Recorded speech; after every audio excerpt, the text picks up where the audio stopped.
오늘 예배 끝난 이후에 우리 토비 단체로 가게 돼서 아마 소풍 가는 느낌일 거라고 생각을 합니다. 먹는 것만 근데 생각하지 마시고 제가 다른 걸 좀 얘기하고 있으면 좋겠는데, 그 토비 카버리 위치가 유명한 거 혹시 아시는지 모르겠습니다. 밥 먹는 걸로 유명한 게 아니라 거기 뒤편에 뭐가 있냐면 우스터 파크 만어 또는 우스터 파크 하우스가 세워져 있던 자리였죠. 그래서 지금은 불에 타가지고 그 잔해만 남아 있는 자리인데, 그 자리에서 유명한 그림이 그려졌습니다. 홀만 헌트, 전에 잠시 보여드린 적이 있는데 홀만 헌트의 세상의 빛, The Light of the World라는 그림을 그렸죠. 세 가지 버전을 그렸어요. 우리가 많이 알고 있는 건 세인트 폴 카테드럴에 있는 거, 세 번째 그려진 거, 많은 사람한테 보여주려고 그린 그림이고, 이거는 첫 번째 옥스퍼드 케브 컬리지에 그려져 있는 그림이죠. 그 그림을 이제 여기 우리가 밥 먹는 자리 바로 뒤편에 있는 데서 그렸다라는 걸 좀 알면 좋겠다 싶습니다. 요한계시록 3장 20절 말씀을 근거로 해서 그린 그림이죠. 예수님께서 문 밖에서 두드리노니 누구든지 그 음성을 듣고 문을 열면 예수님께서 들어와서 같이 먹고 예수님과 함께 한다라는 것들을 말씀을 하셨는데, 그 말씀에 근거해서 그린 그림입니다. 근데 이 그림에서 보면 예수님께서 등불을 들고 있어요. 세상에 빛으로 오셨다는 것들을 이제 홀만 헌트가 어필하고 싶어가지고 그렸죠. 근데 우리가 오늘 본문을 보게 되면 예수님이 뭐라고 말씀하셨냐면 그리스도인들이 세상의 빛이다라고 말씀을 하십니다. 이 두 가지가 서로 이렇게 모순되는 말이 아니라는 것들을 우리가 이해할 수 있습니다. 본문을 묵상하는 가운데 이것이 과연 우리가 무엇을 어떻게 살아가는 것인가, 또 우리가 계속해서 지금 복과 관련해서 얘기를 하고 있잖아요. 예수님께서 이 땅에 그리스도로서 천국을 선포하시고 제자들을 부르시며 정말 복 있는 사람이 누구다라는 것을 지난 시간까지 말씀을 드렸습니다. 그래서 오늘 계속해서 누가 복이 있는지 살펴보면 좋겠는데, 첫 번째, 화평하게 하는 자가 복이 있다라고 가르쳐 주십니다. 피스메이커죠. 근데 이건 사실은 정확하게 얘기하면 예수님이 하신 일이에요. 예수님이 피스메이커라고 얘기합니다.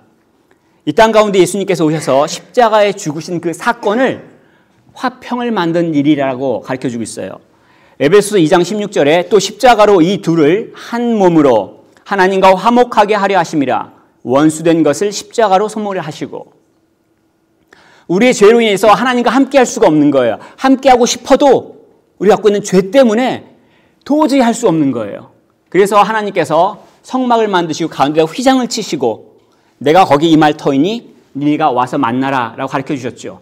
그런데 예수님께서 십자가에 죽으시는 그 순간 성전의 휘장이 위에서부터 아래로 찢어졌어요.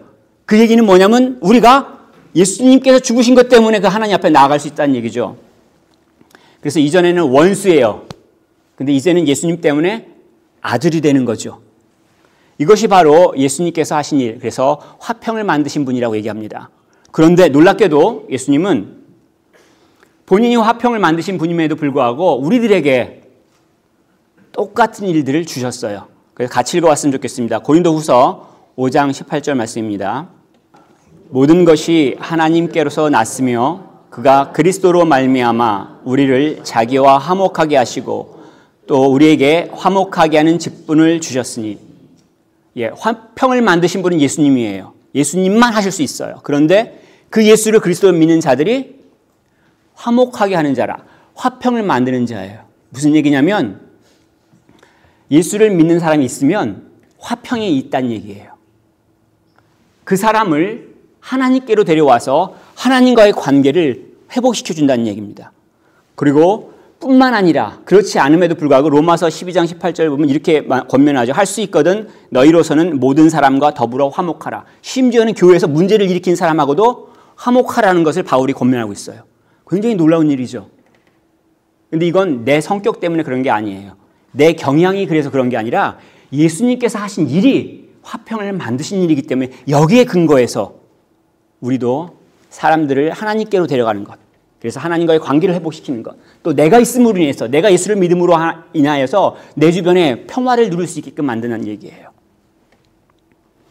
자, 그런 사람들을 복이 있다라고 하는데 뭐라고 얘기하냐면 하나님의 아들이라고 얘기를 한다고 얘기를 하죠. 여기서 뭐 축복받는 존재가 아들이다라고 얘기하면 안 됩니다. 우리 집은 4대 1이라서 그런 말 하면은 굉장히 어렵습니다. 당시 가부장적인 사회에서 아버지의 신분을 물려받고 아버지의 재산을 물려받는 사람이 장자였기 때문에 사실은 이런 표현을 사용한 거죠. 하나님의 아들이라고 얘기한 것, 영어로는 Son of God인데 사실 예수님 사시던 그 로마 당시에는 로마 황제가 하나님의 아들이죠. 로마 역사상 첫 번째로 하나님의 아들이라는 칭호, 그러니까 신이라는 칭호, 인간이 신이라는 칭호를 받은 사람이 누구냐면 줄리어스 시저예요. 근데 그 줄리어스 시저가 언제 받았냐면 본인이 황제로 등극하려다가 암살당해서 문제가 엄청나게 벌어졌어요. 그래서 원로원에서 사건을 수습하기 위해서 줄리어스 시저에게 신이라는 칭호를 하사해요. 그래서 로마 역사상 첫 번째로 인간으로서 신이 된 사람이 이 줄리어스 시저예요. 근데 줄리어스 시저의 아들이 누굽니까? 오거스트죠. 그래서 살아있는 사람으로서 신이 된 첫 번째 사람은 이 아우구스투스예요. 자, 그런데 성경에서 뭐라고 얘기하고 있냐면 하나님의 아들을 하나님께 속한 자들로 가르쳐 주세요. 그리고 이스라엘 백성을 말합니다. 그런데 이스라엘 백성이 시간이 흐르면서 천사들을 하나님의 아들로 얘기를 해요. 왜냐하면 자기들 사는 모습을 보니까 내 삶을 돌이켜보니까 도저히 하나님의 자녀 같지가 않아요. 맨날 얻어맞고 결국은 나라도 잃어버리고 그래서 나중엔 이 하나님의 아들이라는 칭호를 천사를 가리키거나 결국에는 그리스도를 가리키는 타이틀로 바뀌게 되는 거예요. 근데 예수님께서 이 땅 가운데 오셔가지고 세례를 받으시고 어떤 일이 벌어졌냐면 하늘이 열렸죠. 그리고 하늘에 소리가 나오더니 뭐라고 얘기합니까? 이는 내 사랑하는 아들이야. 내가 기뻐하는 자야. 하나님께서 증명을 하셨잖아요. 나중에 예수님께서 공생의 사역을 가지고 마칠 때쯤 돼서 베드로가 드디어 뭐라고 고백하냐면 주는 그리스도시여 살아계신 하나님의 아들입니다. 이 고백이 나오죠.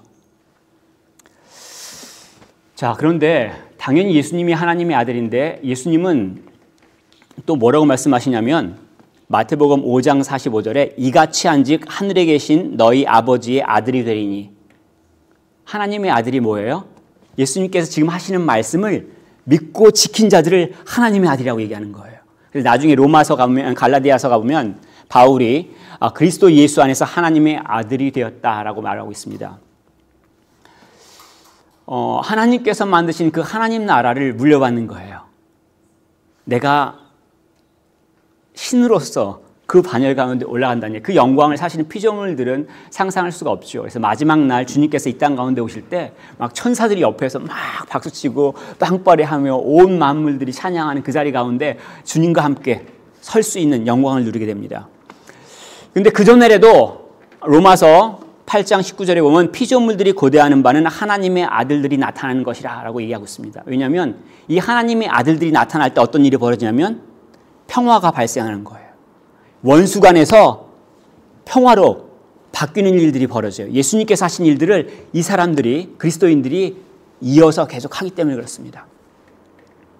두 번째, 복 있는 사람을 의를 위하여 박해를 받는 자를 복 있다라고 얘기를 합니다.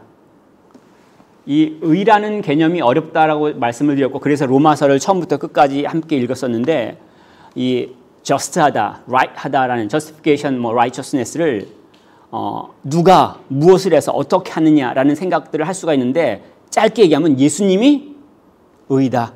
그래서 로마서 1장 17절에 하나님의 의가 복음 가운데 나타났다고 표현하죠.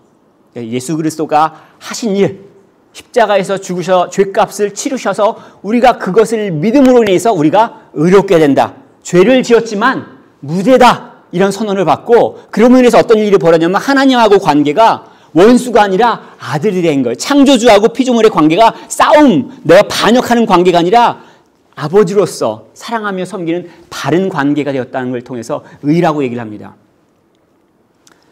자, 그러면 의를 위하여 박해를 받는 자를 뭐라고 했냐면 내가 예수를 그리스도를 믿는 것 때문에 박해받는 거 말하는 거예요. 예수 그리스도를 다른 사람들한테 전하기 때문에 미움받는 걸 말하는 거예요. 요한 사도가 이렇게 고백합니다. 형제들아 세상이 너희를 미워하여도 이상히 여기지 말라. 왜냐하면 세상이 예수님을 미워하기 때문에 그래요. 예수님께서 이 땅에 오셨다는 걸 뭘 말하냐면 심판을 말해요. 예수님께서 잘못했다는 것을 말해요. 세상이 잘못했다는 것을 예수님께서 지적하셨어요. 오직 의인은 예수님 한 분이기 때문에. 다른 존재들은 드러나는 거예요. 자기가 무엇을 했는지. 그걸 못 견디는 거예요. 그래서 요한복음 5장 19절에는 내가 너희를 세상에서 택하였기 때문에 세상이 너희를 미워하느니라 라고 설명을 해줬습니다. 이 박해는 사실 기독교 역사 계속되고 있습니다. 초기에 로마 제국에서 우리가 잘 알고 있는 것처럼 네로 황제, 또 도미티안, 영어식 발음인데 도미티아누스 황제가 가장 유명하죠. 이 두 황제 아래에서는 사실을 기독교인이기 때문에 십자가에 못 박혀 죽고 또 산채로 불에 태워서 죽기도 하고 때로는 짐승들한테 던져져서 놀잇감으로 놀리다가 죽기도 하죠. 그래서 평생을 바깥으로 나오지 않고 지하에서 산 사람들도 있죠. 그 자리를 우리가 카타콤이라고 얘기를 하는데 2007년도에도 사실은 발생했죠. 터키 말라티아에서 문서 선교를 하고 있던 새 크리스찬들을 칼로 난자를 해서 죽인 경우가 발생했습니다. 그리고 오늘날도 이스라엘로 다시 돌아가고 있는 유대인들이 심사를 볼 때 만약에 본인이 크리스찬이라면 비자를 주지 않아요. 합법적으로 이스라엘에 머물 수가 없는 거예요. 그리고 우리가 같은 한국 사람이지만 만약에 우리가 남쪽에서 태어나지 않고 북쪽에서 태어났으면 우리는 찬양을 소리내서 할 수가 없어요. 자, 아직까지 또 핍박이 진행되고 있는 거죠. 근데 오늘날 런던에 살고 있는 우리들은 핍박을 받나요?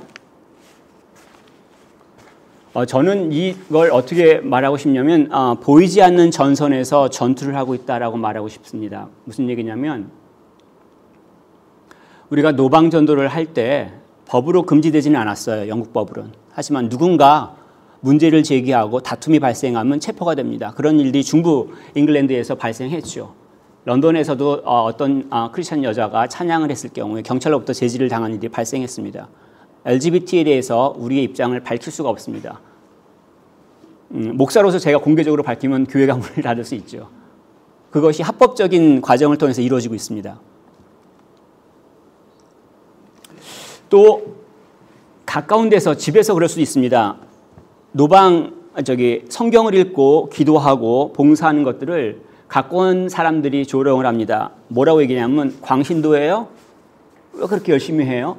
fervent believer 아니면 fervent Christian이라고 표현하는데 이런 표현을 누가 하냐면 가까운데 주변 사람이 해주는 거예요.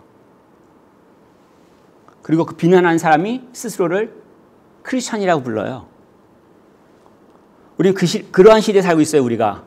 그리고 무엇보다도 우리가 스스로를 괴롭혀요.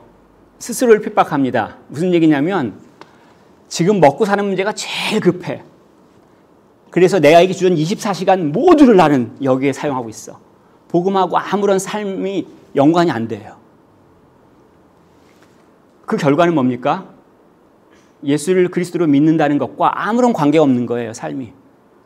내게 주어진 24시간, 내게 주어진 그 시간들, 힘들을 복음하고 아무런 관계도 없이 사용하는 거예요. 그러므로 인해서 내가 힘들다, 괴롭다, 나는 행복하지 않아요. 지금 자기가 자기를 괴롭히고 있는 거죠. 예수를 그리스도를 믿고 따르지 못하도록 괴롭히는 형태는 굉장히 다양합니다. 아주 셀 수 없을 만큼 많습니다. 그렇지만 예수님을 믿기 때문에 만약 핍박을 받는다면 기뻐할 수 있는 것이 뭐냐면 복이 있다고 가르쳐 주셨어요. 예수님에게 속해 있다라는 증거예요. 내가 예수를 그리스도로 믿기 때문에 내가 고난을 받고 있다면, 고통을 받고 있다면 그것이 복이라는 얘기예요. 12절에 보면 기뻐하고 즐거워하라 하늘에서 너희 상이 큼이라. 우리가 지금 아무리 돈이 있고 아무리 집이 있고 건강이 있어도 영원하지 않잖아요. 많아봤자 100년이면 다 끝나요. 그런데 하늘에 우리의 시민권이 있다는 걸 가르쳐주고 있는 거죠. 예수를 그리스도로 믿는 자들에게. 그리고 나 혼자만 그런 게 아니에요. 구름같이 둘러싼 허다한 증인들이 있다고 가르쳐주고 있습니다.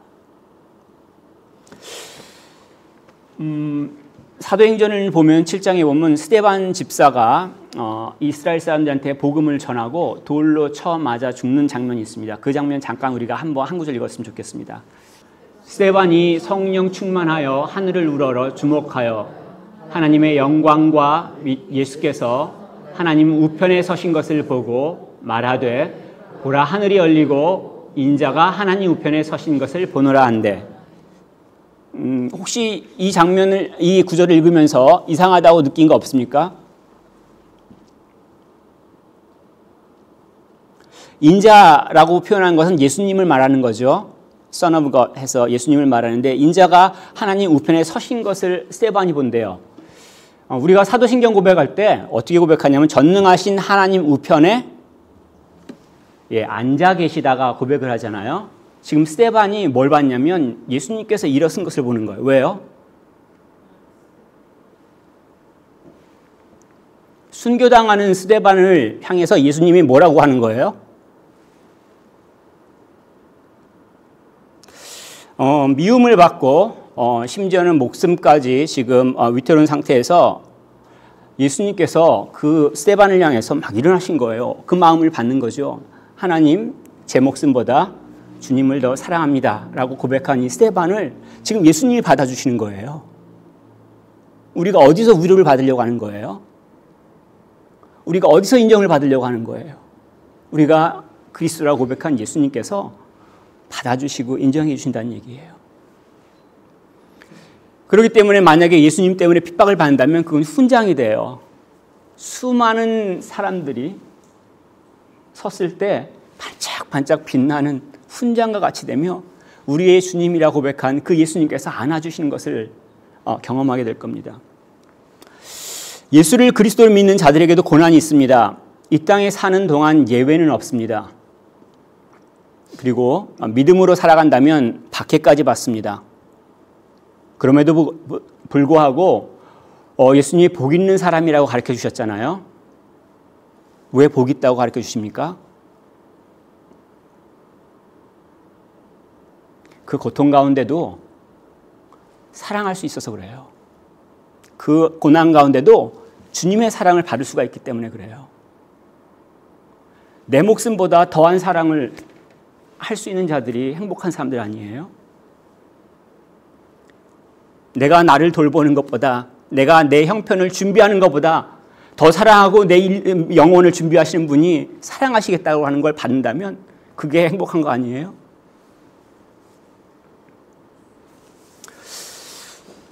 예수님을 믿는 사람들을 또 예수님께서는 세상의 소금이라고 가르치고 있습니다. 이 소금을 갖고 있는 기능은 두 가지죠. 먼저 그 맛있게 만드는 기능이 있습니다. 제가 외가가 어느 지역이라고 밝히진 않겠습니다. 아실 것 같아요. 제가 어릴 때 외가에 가서 밥을 먹으면 힘들어요. 다 밥을 못 먹습니다. 왜냐하면 저희 외가는 소금을 거의 사용하지 않습니다. 미원 당연히 사용하지 않습니다. 근데 친가에 가면 너무 좋아요. 친가에 가면 정말 아주 그냥 짭짤하고 강한 양념을 써가지고 제 맛있는 음식의 기준은 사실은 친가 쪽이에요. 그 음식의 맛을 내잖아요. 이것은 무엇을 말하냐면 이 땅을 살아갈 때 그리스도인들이 있음으로 인해서 살만 나는 거예요. 가정에서 엄마가 예수님을 잘 믿어요. 그럼 그 가정이 그 엄마 때문에 살만 나는 거예요. 교회에서 예수님을 잘 믿는 사람들이 있어요. 그럼 그 사람 때문에 사실은 교회가 살아나는 거예요. 이 사회 가운데 예수님을 잘 믿는 사람들이 있다면 그 사람들 때문에 정말 살만 나는 걸 경험할 수 있다는 얘기예요. 또 소금의 또 다른 기능이 뭐냐면 부패 방지잖아요. 그래서 구약시대에는 소제물을 하나님 앞에 제사를 지낼 때 소금을 친 다음에 그 소제물을 제사를 드려요. 왜냐하면 하나님께서 하신 약속은 변치 않는다라는 것들을 가르쳐주고 있어요. 그래서 하나님의 그 약속을 바라보는 것과 동시에 또 이 땅 가운데서 썩어가는 것들을 막는 역할들, 그것들을 그리스도인들이 한다는 얘기입니다. 만약에 이런 역할들을 어떻게 감당할 수 있냐면 첫 번째 자기 희생을 해야지 감당하죠. 자기 이익을 추구하는 게 아니라 포기할 때 감당이 됩니다. 만약에 자기 이익을 막 찾아요. 집에서도 내 이익이 먼저, 내게 먼저야, 내게 먼저. 교회 와서도 내게 먼저야 하면 어떤 일이 벌어집니까? 사회에서 내 이익이 먼저야. 그럼 어떤 일이 벌어져요? 부정부패가 발생하죠. 그 사회가 흔들리죠. 교회도 마찬가지예요. 자기 이익을 위해서 막 움직이잖아요. 그럼 교회가 흔들려요. 가정에서도 마찬가지예요. 자기 이익이 먼저면 그 가정이 시끄럽지 않아요. 근데 그리스도인으로 인해서 오히려 고난 가운데 행복함을 느끼며 또 썩어가는 세상에서 공의를 받을 수 있다면 정말 좋지 않습니까? 물론 어떤 사람, 저 예수님 믿어요. 근데 왜 우리 집은 이래요? 나 예수님 믿는데 왜 우리 교회는 이래요? 아니면 난 예수님 믿는데 왜 우리 사회는 이래요? 라고 말하는 사람이 있을 수 있습니다. 근데 본문 가운데서 소금이 짠맛을 잃으면 이라는 표현을 나오죠. 무슨 얘기입니까? 내가 예수를 믿는다고 하면서 예수님을 따라서 살아가지 않는다면, 내가 희생하지 않고 다른 사람을 돕는 게 아니라 내 이익만을 추구한다면 어떤 일이 벌어지냐면 주변에서 아는 거예요. 이거를 혹시 박해라고 얘기하시면 안 돼요. 이 경우는 절대 박해가 아니라 무시당하는 거예요. 무시당하는 것과 박해당하는 것 구별하실 필요가 있습니다. 물론 어떤 사람들은 그래요. 전 그래서요, 제가 그리스도인인 거 밝히지도 않아요. 그런 사람들 있죠. 왜냐하면 자기가 너무 그런 사람들을 많이 봤죠. 그리스도인이라고 하면서 정말 밟히는 사람들 너무 많이 봤어요. 그래서 자기는 다른 사람 만날 때 숨긴대요. 난 그리스도인이라고 말하지 않아요. 비참한 거죠. 나중에 주님께서 이런 말씀을 하십니다. 누가복음 13장 27절 보면 내가 너네들 도저히 몰라, 이런 말씀을 하세요. 근데 그 사람들의 반응이 뭐냐면 주님 함께 있잖아요. 근데 예수님이 여전히 나 니네들 몰라. 만약에 세상의 마지막 때에 주님으로부터 그 말을 듣는다면 어떤 일이 벌어지겠습니까? 돌이킬 수 없어요. 그때는 돌이킬 수 없습니다. 예수를 믿는 자들을 또한 예수님께서는 세상의 빛이라고 얘기를 하죠.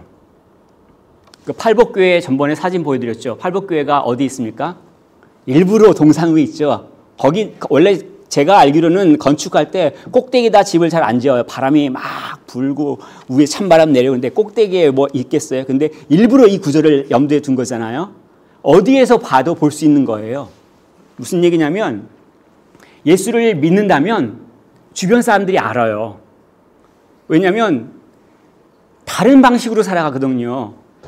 내게 먼저야, 나 좀 봐줘, 이게 아니라 다른 방식으로 살아가기 때문에 눈에 띌 수밖에 없어요. 왜 자기 걸 희생해요? 왜 잠잠해요? 근데 우리는 이런 사람들이 우리 가정 가운데 필요하지 않습니까? 이런 사람이 우리 교회에 필요하지 않습니까? 우리가 살아가는 사회 가운데 이러한 그리스도인이 필요하지 않겠습니까? 믿는 사람이 있으면 다른 사람들이 그 믿음으로 인한 다름을 볼 수가 있습니다. 하나님의 사랑이 무엇인지, 하나님의 공의가 무엇인지 정확하게 그것을 이름하지 못한다 할지라도 우리가 살고 있는 세상과 너무 다른 거기 때문에 눈에 안 띌 수가 없어요. 홀만 헌트의 세상의 빛이라는 그림을 보면 예수님이 세상의 빛으로 오셨잖아요. 근데 예수님은 지금 본문에서 예수를 믿고 따라 살아가는 사람들에게 뭐라고 얘기하냐면 너희가 세상의 빛이라 라고 말씀하시죠. 사실 이것들은 불가능하다고 저는 생각합니다. 우리의 본성과 우리의 수준을 생각한다면 이루어질 수가 없는데 성령 하나님께서 여전히 역사하셔서 이 일들을 이루고 그럼으로 인해서 어떤 일이 벌어지면 하나님께서 하셨다는 걸 알 수 있어요. 우리가 예수님을 따라 살아갈 때 그것이 하나님께 영광이 된다는 얘기예요. 마지막 16절에 보면 너희의 착한 행실을 보고 하늘에 계신 너희 아버지께 영광을 돌리게 하라. 이 착한 행실이 전 착해요 이걸 말하는 게 아니잖아요. 내가 복음을 믿기 때문에 예수를 그리스도로 믿기 때문에 거기에 합당한 삶을 사는 걸 말해요. 그 삶을 주변 사람들이 보고 어떻게 저런 일이 하나님께서 사시는 것. 나도 한번 교회 가볼까? 이런 말들을 하게 될 때 하나님께 영광이 된다는 얘기예요. 예수를 믿는 자들은 그 있는 곳에서 소금과 같고 또 빛과 같다는 것을 가르쳐 주셨습니다. 사람들은 난 돈이 좀 있으면 행복할 것 같아. 아니면 사람들은 이번에 밀리언 파운드가 되는 집이 생기면 행복할 것 같아. 아니 건강하면 행복할 것 같아 라고 생각을 합니다. 또 주변에 그렇게 얘기를 하죠. 심지어 교회 와서도 그렇게 얘기를 합니다. 근데 우리를 지으신 하나님께서 이 땅 가운데 오셔서 당신께서 택하신 자들을 앞에 놓고 하신 말씀이 이거예요. 누가 행복한가? 누가 복이 있는가? 힘들고 고통 가운데 있다 할지라도 세상이 알 수 없는 위로와 행복함을 누릴 수 있는 자들이 있다. 예수를 그리스도로 믿고 따라가는 자들이 그러하다라고 가르쳐주고 있죠. 그리고 세상은 이 다름을 바라보게 되고 그 결과로서 하나님 앞에 나오게 됩니다. 이것이 하나님께 영광이 된다는 얘기입니다. 여기 있는 우리 모두가 이러한 복을 누리는 사람들이 될 수 있기를 권면하겠습니다. 축복하겠습니다.